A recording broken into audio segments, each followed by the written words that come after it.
এই যে দেখেন মাটি থেকে ইয়ার দূরত্ব হচ্ছে একদম জাস্ট 2 আঙ্গুল হবে আর কি, পানি উঠে যায় ঘরে। এটা শহীদের রুবেল, ওনার ছেলে হচ্ছে এটা, মানে যে মারা গেছে এটা হচ্ছে শহীদ রুবেলের ছেলে, বুঝছেন? হ্যালো বাবা, এটা হচ্ছে শহীদ রুবেলের ছেলে। আর আপনার মেয়েটা কোথায়? স্কুলে গেছে? ছিল তো এখানে।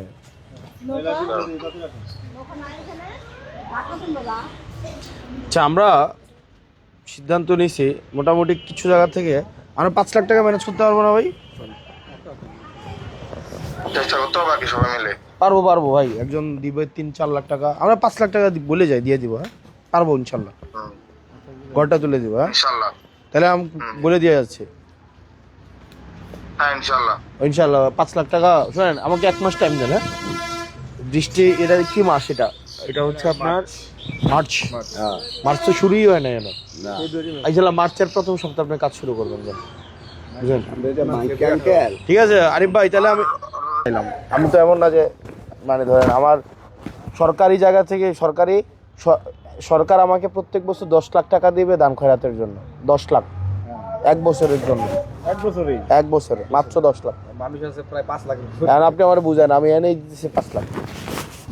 এই যে মসজিদ, মাদ্রাসা, ঈদগাহ দিব, সব মিলাই দিব 10 লাখ, বুঝছেন? তো আপনি শোনেন, আপনি 5 লাখ টাকা, এর মাঝখানে কিছু আমার বড় ভাইয়ের টাকা আছে।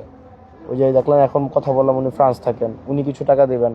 একজন আছেন আমাদের ফারুক ভাই, উনি কাতার থাকেন। এই যে আমি যার বাসায় থাকি, জাহিদ ভাই আছে। জাহিদ ভাই চিনেন না? ওই জাহিদ ভাই কিছু টাকা দিবে। আমার বন্ধু শুভ আছে, কিছু টাকা দিবে।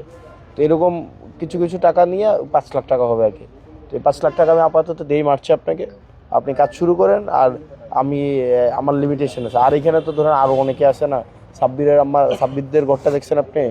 ওই ঘরটাও খুব খারাপ অবস্থা। সাগরদের ঘরটা দেখছেন? সাগরে ওই যে সাগর গেছেন আপনি? সাগরের ঘর মানে 2জন মানুষ থাকা যায় না। ইয়াসিনদের বাসায় গেছেন? কারণ আমরা সবাই মিলে একটু করে দিয়ে চেষ্টা করতে হবে, তাই না? চেষ্টা করে নাও বাবা।